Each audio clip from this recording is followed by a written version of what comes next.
Good morning, KBOI. Ladies and gentlemen, I say this every show. Let's get back to ladies and gentlemen. Today we're carrying on the Sheriff Series where me, Dylan Stalker, your host of the Great Idaho Show, that's what you're listening to right now on 670 AM, 93.1 FM. I hope to talk to all the sheriffs of Idaho, all 44 of them, and give you a perspective of whom I believe is one of the most important elected officials in all of being elected. I would have said politics, even though there is a little bit of politics in there, but your sheriff has an obligation to the Constitution. Your sheriff has an obligation to take care of your safety no matter whether you vote whatever way you choose to vote. Today, I am sitting with one of your sheriffs, but before I do, we're a sponsored program. I'm going to get to that first. We are sponsored by Old Arms of Idaho. Old Arms of Idaho, they are your ambassadors to America's Heritage, the 24-hour gun show at oldarmsofidaho.com. They are your collectible firearms, Western, and military specialists. They will come to you if you have a collection, if you have a curio or relic. You better give them a call because they are the experts. They know what they're doing. They study this every single day. Just give them a shout. So, welcome to the show today. We have Sheriff Larry Kendrick of Owyhee County. I almost said it wrong. We were just talking about that before the show. Please speak into that mic and tell us about it. Hawaii. It used to be called Owyhee. It's just a different way of saying it. It's just a different way of saying it. Fur trappers in the 1860s got themselves massacred by Indians, and so they named the county after Hawaii, which was then named Owyhee. We have a map of the Hawaiian Islands in our lobby, and it says Owyhee Islands. So let me tell you this. When you hear the word sheriff, you're like, oh, we're going to talk about law and order and all this stuff. Generally, what I've learned about the sheriffs of Idaho is that they are all here more than just your sheriff. They are a part of the community. Most of them were, in many ways, born and raised or been a part of Idaho for many, many years, and the history is important, the county is important, everything happening is out there. I hope the ears today are all here of Owyhee. I'm breaking it. Yeah. I'm a supposed multi-generational Idahoan, and I'm already messing it up. Nobody knows about us south of the river. South of the Snake? South of the Snake, oh, yeah. The old Snake River. I get my hair cut in Nampa, and they always ask, where's Murphy? Right? Where's Murphy? Yeah, that's our county seat. That's amazing. So Murphy, Idaho, well, goodness gracious, this got off to a great start because I love history. I love Idaho. That's what this is all about. Tell us a little bit about you, Sheriff Kendrick. What's the short story of how you got here? Let's just cut to the chase. Yeah. I am from California. Okay. I was first generation. My father wasn't from there. He moved there in the 60s where I was born. Anyway, I grew up extreme Northern California. Think northeast of Redding in a little place called Bella Vista. So is that within an hour of the whole technological commute? From Redding? Yeah, Redding. It's roughly 30 minutes from That's a commute to San Francisco, isn't it? But yeah, it is. You're still outside of that. Back then, they didn't really consider themselves part of California. Yeah. More of Jefferson. Okay. If you remember that? Sure. Yeah. So, grew up there. I was blessed to grow up there. We had a houseboat on Shasta Lake. It's beautiful. I spent my whole childhood in a wonderland and on water. It was just awesome. Sure. So then later on, after I graduated high school, I was 21, went to Sacramento to go to school, do some other things, started my own business for a while, and then eventually in 93, I went to the Sacramento. I was accepted to the Sacramento Sheriff's Department back then. They've recently changed it to where it was supposed to be an office. No, as a recruit, because you have to go to the academy. Yeah, okay. You're a recruit. Yeah, you got to do some steps. Yeah, so I did the academy, and that was 9 months. Academies were harder back then. But then again, it was more of a boot camp too. They're more stringent and Sure. Fond memories though. Yeah. So after that, I went to work for Sacramento County. You first had to do your JTO, which is jail training, and then you did your FTO, which is field training, and then you went back to work in the jail. I did a short stint trying to work my way back to my homeland, which was up north, Redding, because it's hard to adjust to an urban environment when you're from a rural environment. Yeah. Right? Okay. So I had just adjusting was not fun to me. So Well, I have to suggest something in there, like giving into Idaho now. Well, the first thing that come to your mind was jail training. yeah, The sheriff is generally your jail. There's a jail and big patrol. concept of jail going on Yeah. here in Idaho, but what you're seeing is back in, what did you say, 93, Yeah. 94, 95. yeah. You went to jail training first. We got to know how to engage with the people that made a mistake or are just career sons of guns. And this is where I start out my deputies. Yeah. If they don't have patrol experiences, you're starting in the jail because you're going to learn how to engage and how to deal with the people in a controlled environment that you're going to be dealing with on patrol, right? So if you deal with them and you're respectful and you treat them with dignity and Sure. respect, then when you get out there on patrol, instead of fighting you when you go arrest them, they're just going to turn around and put their hands behind their back. I mean, dignity should come first in all aspects of should. everything. We're not- It's seek first to understand. We're not judges. And yeah, right. Yeah. So it's a hard thing. It is. Sometimes it can, depending on the crime, but you've got to put that out of your mind. And Yeah. we're not the judges. Because Crimes of passion. What is the that? end result of your arrest may be not what you want it to be. Sure. Many times it isn't, right? The justice system is, in college, they called it the non-justice system. So we've got you 1993, we're in 2025. Yeah. How do you get from what I believe there are many great people, many great locations. California is amazing. Don't forget, while it's the 5th largest economy in the world almost, because it's awesome. But you got to Idaho. How did that go down? My wife, Betsy, wanted to move here because her mother was living here by herself. And so I said, well, we'll put the house up for sale. We'll see how it goes. Well, the house sold. It was a miracle. You're like, what happened? And we prayed about it. Yeah. And so we moved here. That was 2010. Okay. Okay. I took a break. I had a good time. We owned the place prior in Murphy. We had a place. And I used to sit out there and think, the world could end and Murphy would never know it. And it's still true to this day. Isn't it the coolest little spot? I mean, I've been there a couple of times. I've been through all over that place. It's hard to connect all the memories, but we are in southwest Idaho. Yeah. Right? Owyhee County. Hawaii? Owyhee County.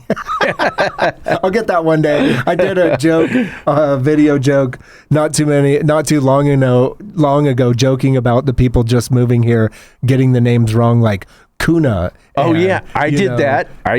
All of the different names. And I'm doing it right now. And I'm supposed to be the Great Idaho Show. Boise. It's all good. Yeah. So, again, for all the KBOI listeners, we're talking to Sheriff Larry Kendrick of, say it for me, please, dear goodness. Owyhee County. And, it's quite a space. It's a little bit about getting to know you. We've got about 2 minutes here. Tell me about your move and motivation to become sheriff of Owyhee County before we move into our next segment. Okay, real quick. So I started with the sheriff's office in February of 2013. Okay. And worked as a resident deputy on the east end of the county for roughly 10 years till April of 23 when the sheriff resigned. Sure. And so I was approached by citizens, okay, and a couple deputies to put in for an appointment. You get an appointment until you run. Yeah. And I resisted it at first, but then I'm like, fine. And I was selected by the Republican committee and the commissioners. Sure. And so then I ran and won the primary by 65% of the vote, Yeah. and was unopposed in the general election. So Isn't that funny? It's like, okay, I'm retiring, and then the fingers start pointing. They're like, oh, I know now there's no I such like participating in Law and Order, but I don't want the extra stuff. Yeah. What do I do? And then there's a calling, there's a thing, there's a feeling of, those that step up. It's a hole that must be filled. Exactly. Yeah. So I love that. So this is Dylan Stalker, the Great Idaho Show. We're talking to Larry Kendrick of Owyhee County. He is your sheriff out there. We hope you're listening today because the KBOI audience definitely picks up the signal at 670 AM 93.1 FM. We're going to wrap up this segment and come into a little bit about the challenges and the things of sheriffing out there in Owyhee County. Don't forget Old Arms of Idaho, oldarmsofidaho.com, your ambassadors to America's heritage. Thank you, everybody. KBOI. This is Dylan Stalker, the Great Idaho Show. Welcome back. We are in the Sheriff Series. Again, we will remind you we are going to talk to every sheriff in Idaho. Why is that important to me? A lot of people are getting into the politics of it and the this and the that, and there is politics because, there is no sheriff in the world that can do everything perfect because they are representing everyone, and everyone has an opinion about how it should or shouldn't go. But let me tell you what, from everything that I have personally witnessed to this point, I believe that most sheriffs here in Idaho have a positive motivation, doing the best that they can, have a deep challenge, have budget challenges, employee challenges. Seek first to understand. We're talking to Larry Kendrick, Sheriff of Owyhee County. And welcome back to this segment, good sir. Last segment, we were talking a little bit about how did you get here? What's it all about? But, talk to us about Owyhee County. What's going on out there? Owyhee County, it's a wonderful place to live, wonderful place to be sheriff. Being sheriff in Owyhee County is nothing like, say, compare and contrast to Canyon or Ada, totally different ball game. But those are comparatively geographically, they're postage stamp size lots, as opposed to Owyhee County, which is 7,666 square miles. The majority of our that's dry square miles. We have 31 of water. Majority of our population lives within 10 miles of either the 95-55 corridor or Highway 78. Sure. The rest of it, makes up about 400 square miles, which is where we direct 99.9% of our services. Sure. The other... That's the population centers or the general location of the farms, base, right? The farms and ranches, all. Yeah. Yeah. The remainder, about 7,000 square miles of backcountry is patrolled. I have 1.5 positions for that. A backcountry full-time position, which is also, everybody wears different hats. Sure. He's also my patrol administrator. He's over the patrol sergeants, and he also supervises the two deputies on the east side of the SRO and the Idaho Power Deputy, soon to have a third patrol deputy down there. But that big, huge area is inundated. Space. Yeah, it's inundated every weekend with ATVers, hikers, biker, people that ride bicycles, recreationalists. We are a recreational state. Yeah. We have people moving out of the concrete jungle to go and check it out. Yeah. And so you take any group of people, like, for instance, people moving to Idaho, 10% roughly, give or take, they're going to get into mischief. Same thing with people that come visit the Owyees. So, but not only that, so you got the ones that are tearing up the trails, littering, drinking, and riding their ATVs. Not Boy Scout principles of leave it better than when you found it, right? Yeah, beer or alcohol and side-by-sides are not a good mixture because many times they result in death, and I've seen it many times. Lots of accidents, lots of search and rescue, especially in the wintertime. And I go out on a lot of them. Like we had in the wintertime, last winter we had two at the same time. One out on the Diamond Day Ranch, which is really remote. Sure. If you think about how just the front part, the river part of the northern part of our border, Highway 78, which starts in Marsing, it's 94 miles long. Yeah. But you're not even close to the Twin Falls County border either. Yeah. We have a dairy on the east side of our county that's only accessible from Twin Falls County. Oh, It's so you amazing from can't Buell. come from the interior. You have to come go down all and the way around. around. Yeah. Across the Prime Bridge or something, or come down and around. And then south we have Murphy Hot Springs. Yeah. Have you ever heard of Murphy Hot Springs? No, How about honestly. Jarbidge?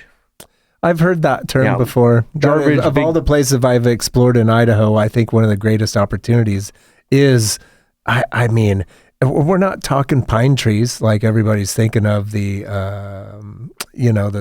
sawtooths in the middle ground. We're talking. We have those too. You do. There's certainly going to be pockets, but you've got some rolling desert and some Canyonlands. Some canyonlands, yeah. Yeah, and that's what Some Jarbidge washouts. and Murphy Hot Springs Yeah. are along the Bruno Jarbidge rivers, and they're in a canyon, deep in a canyon. Sure.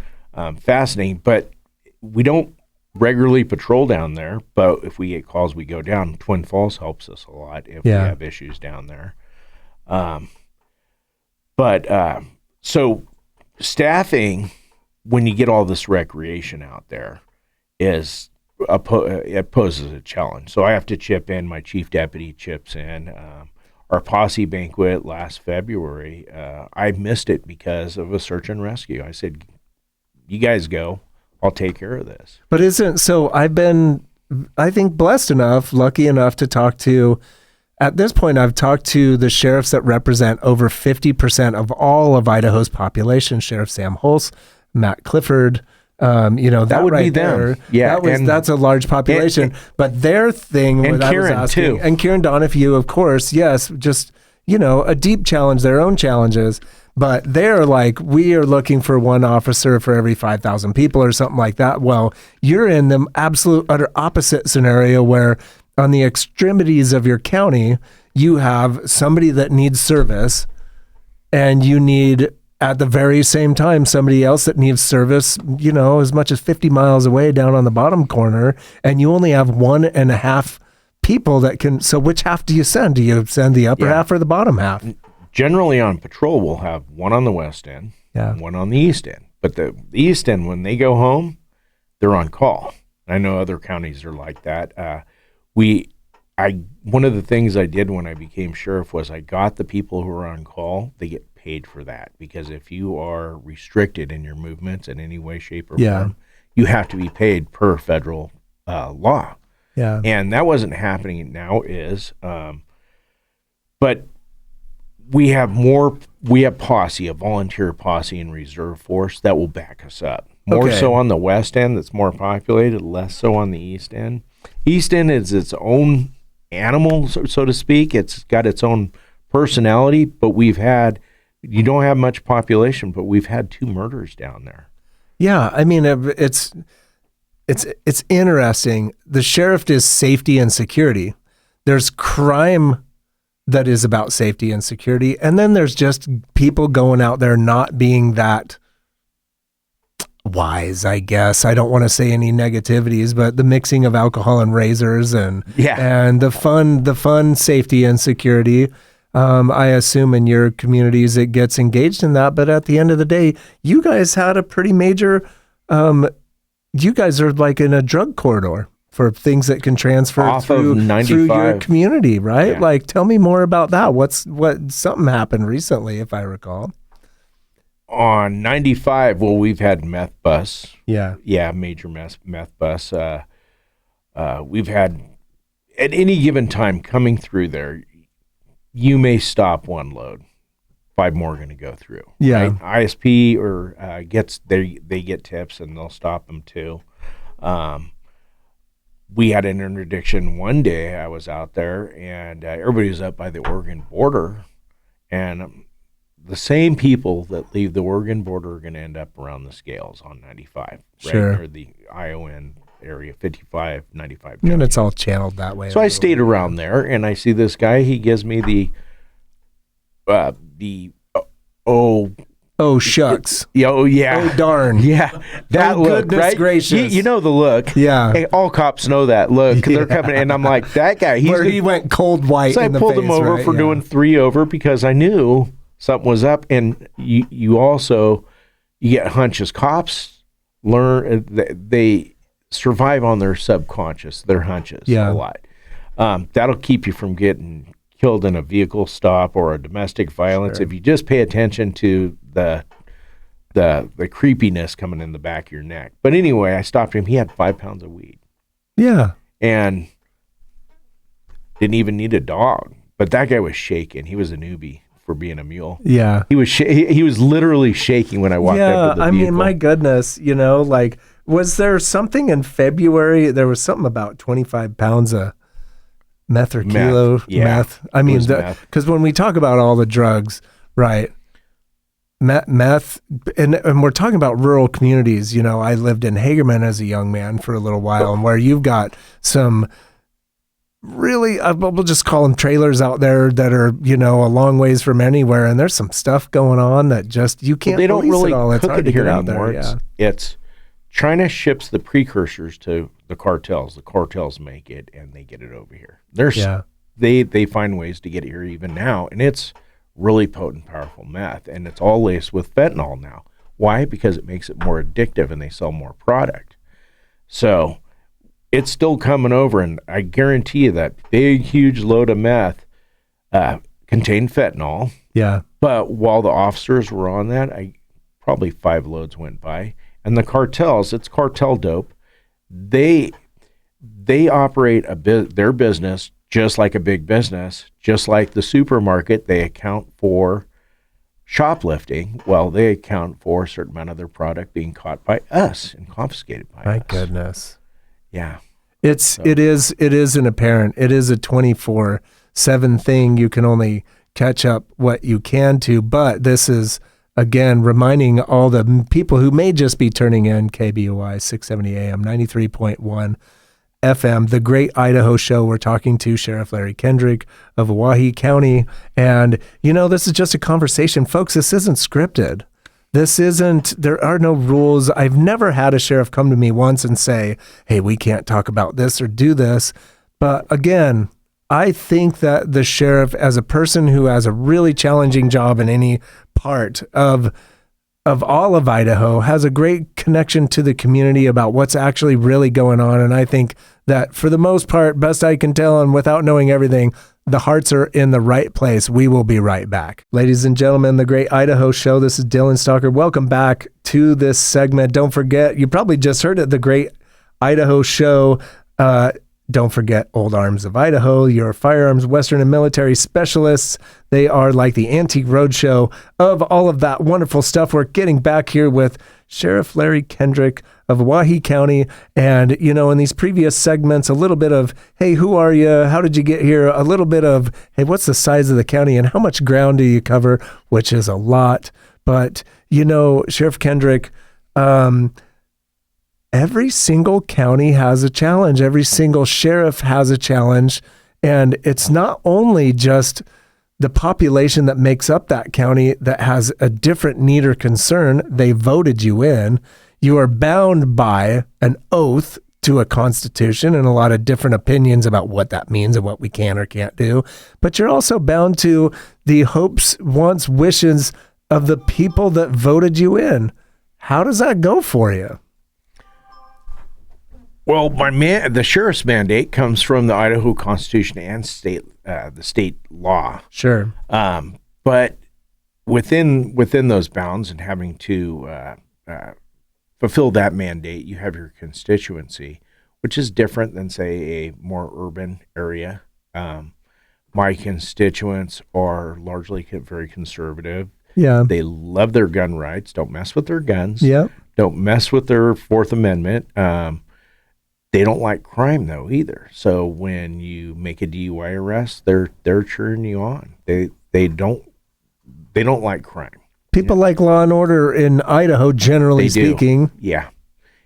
But with me as sheriff, they like me accessible. So they like to call me by my first name. I give out my personal phone number to many business owners. many citizens just so I'm accessible. That's my job. They want to be accessible to their sheriff. I've at the rodeo fair, I bus tables at the Buckaroo breakfast, for the senior center. Yeah. So you do stuff like that, expect it, but I love stuff like that because it's fun to me. They want their sheriff to be constitutional, and they want their sheriff to be honest and ethical too, because they haven't always had that. Well, I mean, I think it's a great opportunity. The sheriff is also a member of the community. The sheriff of any county is trying to just live, make a life, be a part of. And, you can be RoboCop and lock yourself up in your locker at the end of every day and just treat everybody like, the policy line. But ultimately, the sheriff is a community relationship. It is. Getting over to back to the challenges. Yeah, let's talk about those challenges. So compared to other counties, they're smaller geographically. Yeah. But their population, they're major population centers in the state. Totally different challenges that we face. They certainly have larger ones because they have greater population. Yeah. Let's look at jail. So we all need a jail. Some counties in Idaho don't have one, but a jail's lifespan's roughly 50 years, Sure. A good one, right? After that, our terms, even the commissioners, everybody that needs to think about this, are 4-year terms. So how can you look out 50 years and plan for the next jail if everybody's just looking at the next election, right? So we need to have, luckily our county clerk, Angie Barkell, had enough foresight to think about looking out that far and making plans out past our own lives. Isn't the county clerk one of the most unrecognized, thankless jobs in all of elected officials? She does so much. They are the actuaries. They are the person that is recording the historical reference of time as it relates to monies and all these things that are going on. I don't think people really give the clerk the credit that they deserve, and it's glad to hear that you have one that has some. Because they do the voting, they do the money. Yeah. They do, focusing on, hey, when are we going to get a new jail? Because you wait till the moment you need it, that you just screwed over your population and the sheriff that's working then, right? Yeah. So it takes a long time to save up. Jails are really expensive. I mean, ask Canyon County how that's going for them. Yeah. Or Ada or anything, but that's they should have been planning on that 50 years ago. Yeah. Right. Our jail holds 40 inmates, and that seems like quite a bit. Sheriff Nettleton, he was sheriff there for a while. He built it in 93. Yeah. He had enough foresight to build enough cells in that jail to last. I mean, we're still doing good. We're renting beds to the state. Okay, so you can provide another resource. We're making the county money to help operate our facility. Again, it's, 20, 30 years from now, it's going to fall apart. Well, 2026 is coming around the corner. What do you care, unless you're running? I wouldn't expect you to say whether you are or you aren't right now. Oh, yeah. I've already been told by my constituents. You've been voluntold? Yeah, voluntold, yeah. No, it's all good. It is a challenge, right? I mean, It is. You are also responsible for those inmates because they are still citizens that you got to care for them too, right? They do deserve the basic, rights, and they deserve their basic respect, and they deserve all of that stuff. Inmates that are in our jail, they like it better than a bigger jail. They get better food, right? Yeah. And other things that you can do with less people. Yeah. Bigger the jail, the more structured you're going to have the food, you have to provide more food and less. Anyway, so I have eight detention deputies.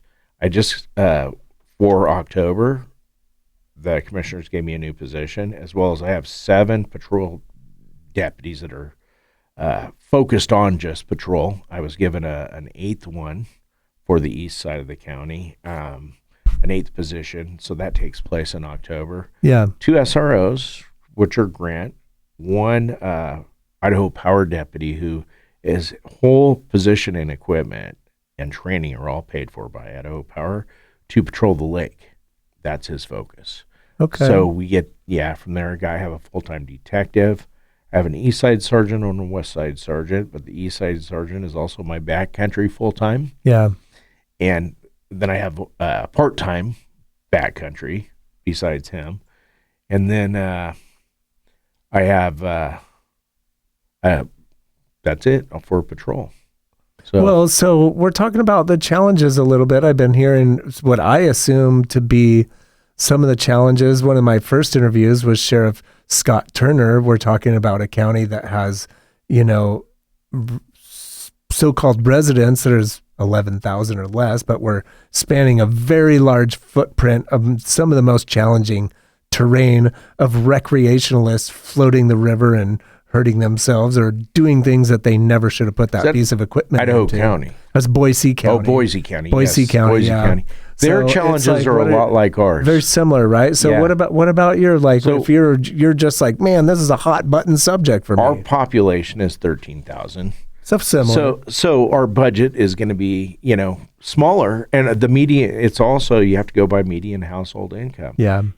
When you're considering taxes, they're already strapped. The median household income in Owyhee County last year was $60,000. That's a household, so that'd be two That people. is Maybe that's nothing. That's like a half pence of what's happening Yeah. in counties that are adjacent. We to. start our deputies at $22 an hour Yeah. across the river, and let's just say Meridian. They're starting in or their deputy or officers are making six digits. I mean, don't say this because this is like school teachers in Idaho. They're just going to leave to the other state or the other place. That happens. We're a training ground. Yeah. It's always happened, but as Yeah. we have the unfortunate privilege, I guess you could say, of bordering somebody who can pay a lot more. Sure. So they get in the door, they get their training, and if they aren't interested in small town patrolling and they want more action, they're going to hop over somewhere else. And Sure. that happens quite a bit. It happened. I saw it all the time when I was a deputy patrolling the east end. I didn't want to go anywhere, but lots of people did. Yeah. It's the whole concept of the sheriff themselves and the commissioners themselves. It's just like, well, just go get that income. Well, when you're bound by You can't. very specific laws that are in Idaho's constitution, legislature, everything that way, you're just like, well, I mean, this is just what you get. But where are you going to get the tax base to pay your guys more, Sure. to get more people? Because Owyhee County is farming and ranching. We don't have car lots, or we don't have hotels. We don't have any major tax base like you'll find in big cities, right? Yeah. So we have to work with what we have. People that live there are strapped as it is, so you're not going to tax them. You got to be careful what you're doing. I'm a citizen too. Absolutely. So I don't want to be taxed any more than I already am, right? That's where I get sensitive. I remember my first conversation with Scott Turner. It was just like, well, we just, it comes from property tax. So how do we get this?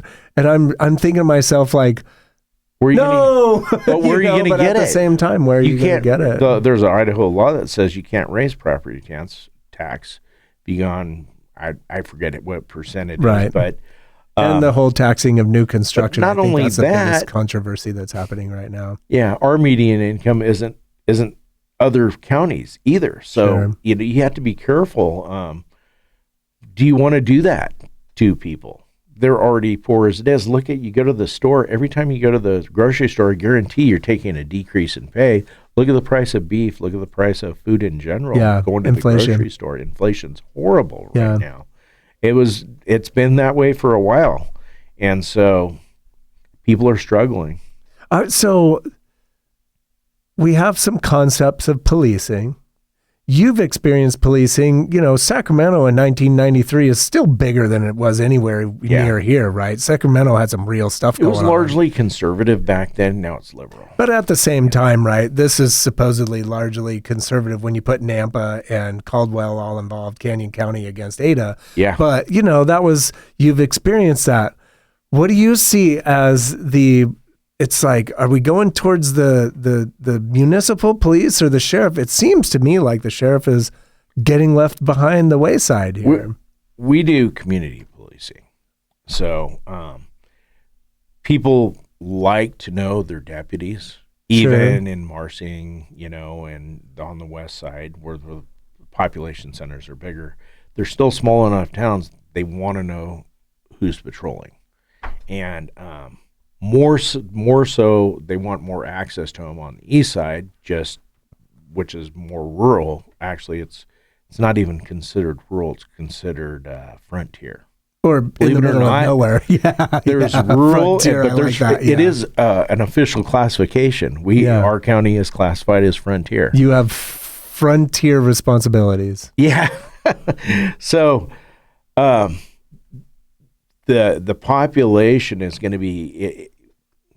Let me ask you this: so if you get stopped you see red and blues behind you, would you rather get stopped by a city policeman or would you rather get stopped by a sheriff's deputy? I mean, so it's the concepts of policing to me, when you ask me that, should come from the same basis. It should, but it clearly doesn't, right? But the sheriff is the kind of the person that it's like, you want to know. It's like, I grew up in Owyhee, Idaho. You know what I mean?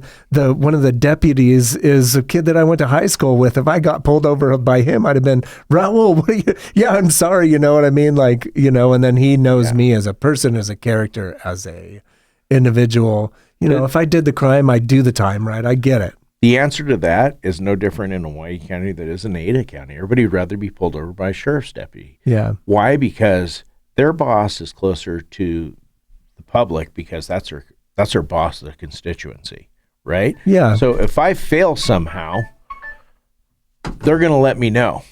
Well, guess what? Did you hear that? Yeah. Did you hear that, Larry? That's me doing a poor job. Scott, our master producer here, is going to help me adjust this time segment. This is the Great Idaho Show. You sucked me right in with that community talk. We're talking to Sheriff Larry Kendrick of Owyhee County, and we will be right back. Hello, ladies and gentlemen, the Great Idaho Show. This is Dylan Stalker, your multi-generational Idahoan, welcoming the KBOI audience, 670 AM, 93.1 FM. Back to the conversation, the Sheriff Series with Sheriff Larry Kendrick of Owyhee County. Hey, don't forget that Old Arms of Idaho stuff, your firearms, Western and military collectible specialists, your ambassadors to America's heritage. We were just talking to Sheriff Kendrick about, hey, would you rather be pulled over by a municipal police officer than a sheriff's deputy?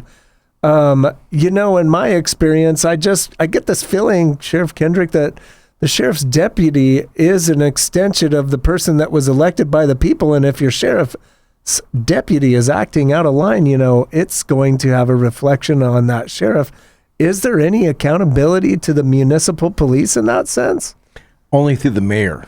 Only through the mayor. Is elected. And the mayor hires the represents generally about half the people around.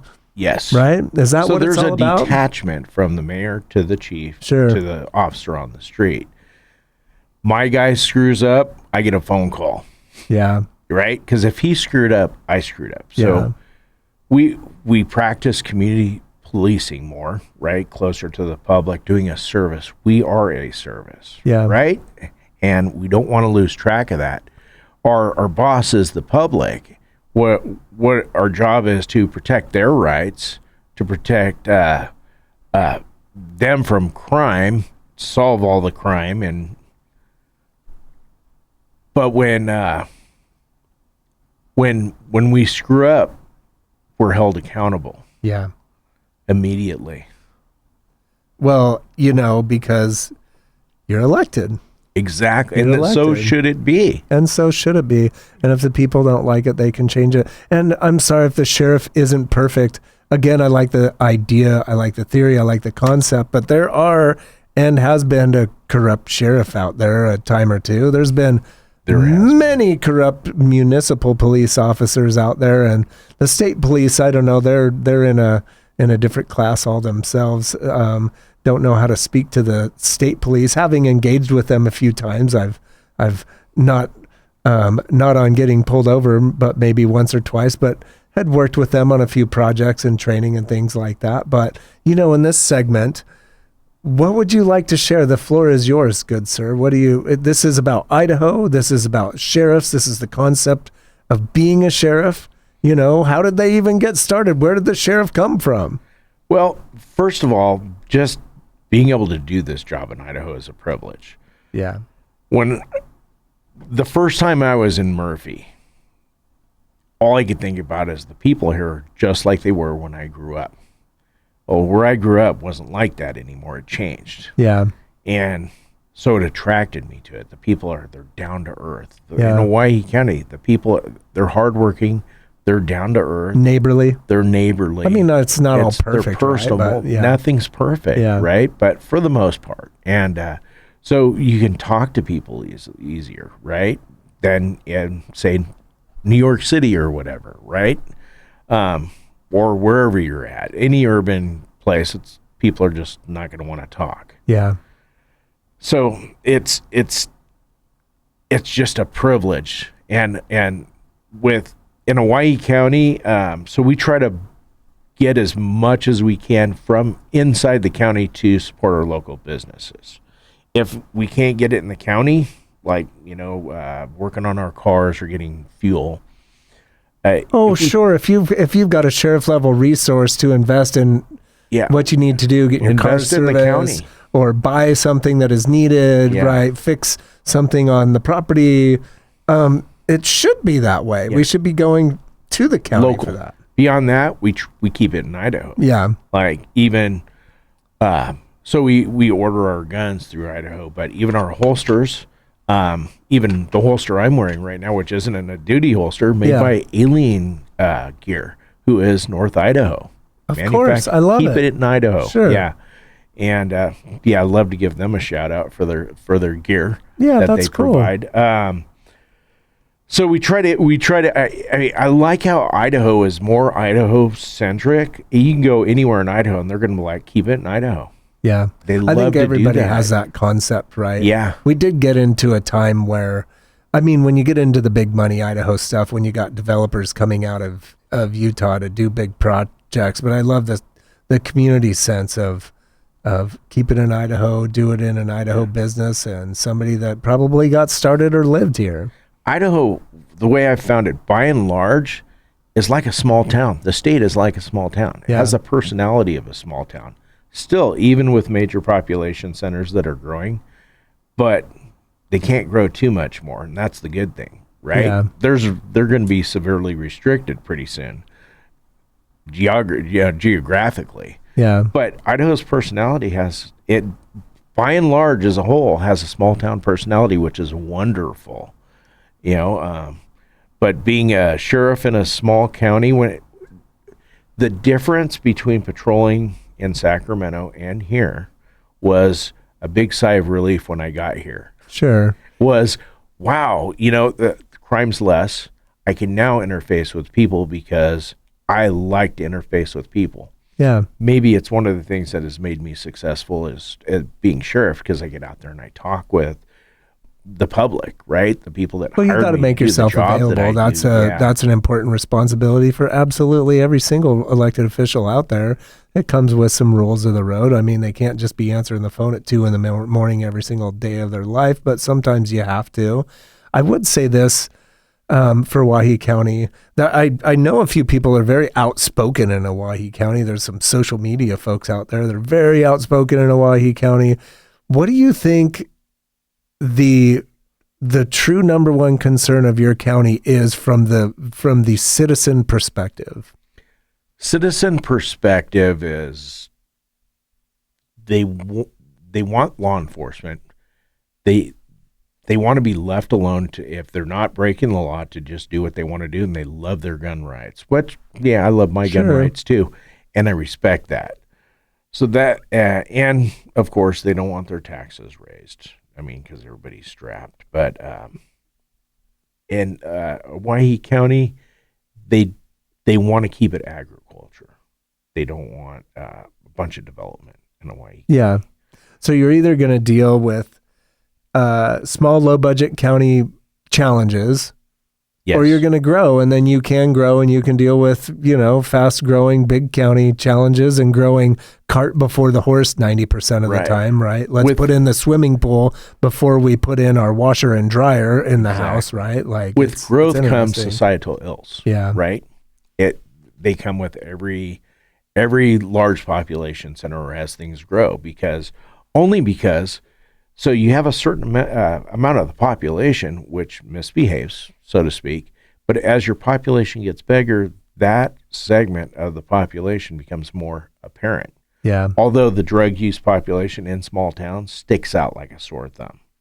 Residents can tell. But is it a ratio perspective of the population as a whole? It's like you got to engage young individuals in a positive and powerful way, because left to their own devices, you can find some very creative ways to have fun as an young individual. And even if you were born and raised in a positive side of life, you're going to get out there with a group of kids that got introduced to some stuff that might lead you down a path. We have some kids that fall by the wayside. The majority, I see a lot of kids when they're not at school, they're at home driving a combine or a tractor. Oh goodness! And because they're agricultural kids, absolutely. or they're on a horse, rounding up cows, right? And that's lifestyle out there. Yeah. That's when I say down to earth. That's what I mean. They're out there in the dirt on a horse with cows, and believe it or not, being a cowboy it's a dangerous job. Animals are unpredictable. Cows are unpredictable, and they're both very heavy. So if you mix the two together, bad things can happen. And throw random PTO incidents out there every once in a while on a 40, 50, 60, 100-year-old McCormick Farmall tractor. It's going to be exciting, right? Yeah. Bucking tractor pulling a wheelie and dumping you off the back. I've seen that before. That's why I say that. But back to the role of sheriff, it's been the same since its inception. Well, you know what? Say it real quick. We're wrapping up the show here. So this goes before the first police department, Sir Robert Peel, which was in England. But you go before that to feudalism, where in England everything's a shire. Yeah. And they wanted to elect their own official to do law enforcement within the peasant community. Sure. And the person that they chose elected was called a reeve.